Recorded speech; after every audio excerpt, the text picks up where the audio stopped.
台湾港务公司为着要让安平港更好利用这个在地的自然风景优势，提出甲临港洋滩地和新生地等范围来进行都市计划。未来甲安平5期中卫区游艇埔头和有渔港岛南平双港范围土地来进行整合规划，来凸显地方发展特色，并建造优质的水化环境。到的一些这个服务性设施啊，也允许在这个新的大雅月牙湾里面来设置方便相关游客来这边游憩来做一些水域活动包括有一些这个道路的打通停车位的这个增设还有一些必要的这个服务性设施比较简单，可能要一些餐饮的部分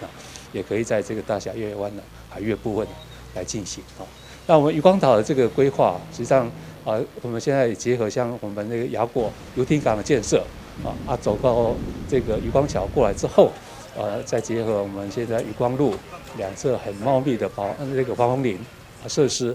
然后再走到大小月牙湾的这个海边的部分会构成了整个这个游憩带的形成那这个可能就是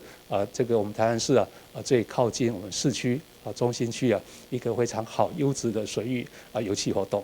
这摆都市计划根据渔港岛目前有天然的资源，用加度开发将近45公顷的土地为定港埔用地，兼顾观光休闲推动海岸的景观，打造台南市休闲新的景点。未来都市计划定数完成了，港务公司会来加速推动安平双港的观光建设开发，甲安平打造出新的水化风貌。台南新闻刘品言采访报道。